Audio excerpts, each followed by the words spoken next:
होता है, ठीक, वायुमंडलीय अपवर्तन। तो इससे पहले हम आप लोगों को पढ़ाए थे प्रकाश का अपवर्तन।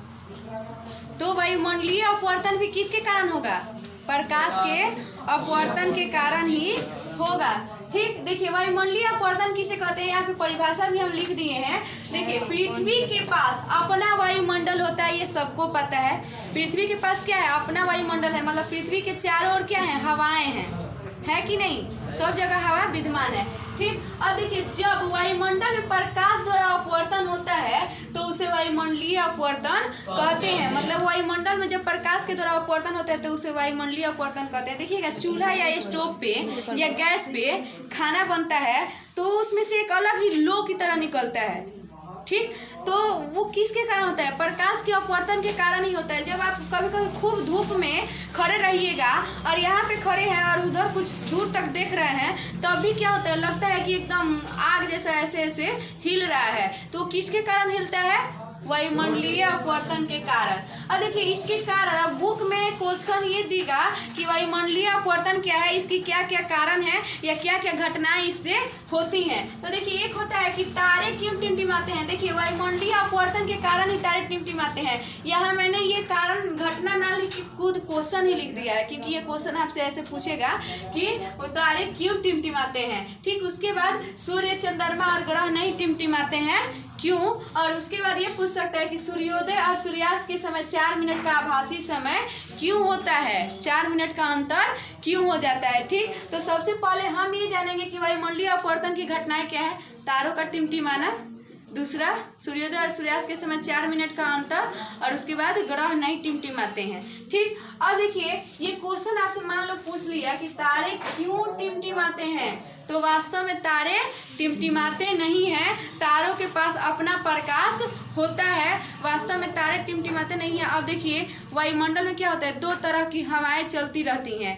2 तरह की हवाओं की बात करें तो गर्म हवाएं और ठंडी हवाएं। तो गर्म हवाएं जो होती हैं वो ठंडी हवा की अपेक्षा हल्की होती हैं और उनका घनत्व और अपवर्तनांक भी क्या होता है? उनसे कम होता है, ठंडी हवा से कम होता है। अब देखिए मान लो यहाँ पे स्टार है, तारे हैं, आकाश में तारे हैं। अब ये क्या हुआ कि नीचे जब वायुमंडल, पृथ्वी का वायुमंडल है, यहाँ पे हवाएं आती जाती हैं, गर्म और ठंडी हवाएं आती जाती हैं। तो इसी के कारण कभी तारे हमें दिखाई देते हैं और कभी तारे दिखाई नहीं देते हैं। तो हम लोग क्या कहते हैं कि तारे टिमटिमा रहे हैं, लेकिन वास्तव में तारे टिमटिमाते नहीं हैं। तो लिखेंगे कि वायुमंडल में गर्म और ठंडी हवाओं के लगातार चलने के कारण तारे हमें क्या होते हैं? टिमटिमाते हुए प्रतीत होते हैं, लेकिन वास्तव में वो तारे टिमटिमाते नहीं हैं।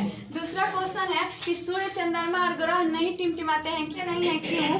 क्योंकि ये जो होते हैं ना हमारे पृथ्वी के बहुत नज़दीक हैं, और जब नज़दीक होगा तो हवा, गर्म और ठंडी हवा जब आएगी और जाएगी तो उस समय जो विचलन होगा वो हमें मालूम नहीं पड़ेगा, इसलिए ये हमें टिमटिमाते हुए दिखाई नहीं देते हैं। ग्रह हमें टिमटिमाते हुए देखिएगा, कोनो खूब आसमान में देखिएगा तो कोई ग्रह भी दिखाई देता है।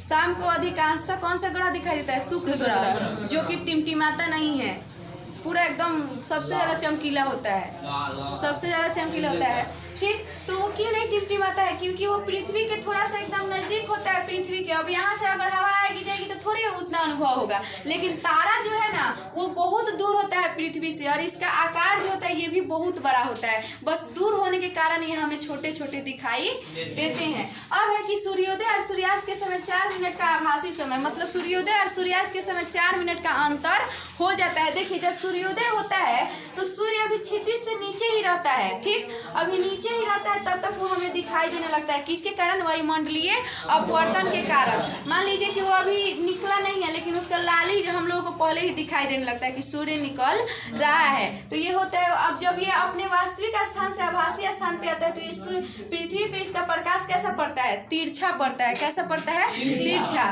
तो इसका घनत्व घटने बढ़ने लगता है। जब ये अपने स्थान से अलग होता है तो इसका घनत्व घटने बढ़ने लगता है। ठीक यही सिचुएशन कब होता है? सूर्यास्त के समय।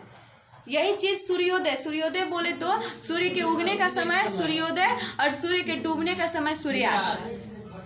तो ये दोनों कारण जब दोनों चीज होती हैं, आप देखिए मान लीजिए सूर्य अभी उगा नहीं है लेकिन हमें दिखाई दे रहा है, ठीक। और उसके बाद डूबने के बाद डूब गया है फिर भी दिखाई दे रहा है, इस कारण से इसमें क्या हो जाता है, 4 मिनट का अंतर हो जाता है। ठीक, इसको बोलते हैं कि सूर्योदय और सूर्यास्त के समय 4 मिनट का अंतर हो जाता है। अब देखिए आप लोगों के लिए ये इम्पोर्टेंट है, क्यों? क्योंकि इसमें से 1-2 क्वेश्चन जरूर पूछ सकता है। ये वाला क्वेश्चन तो फेमस है, तारे क्यों टिमटिमाते हैं।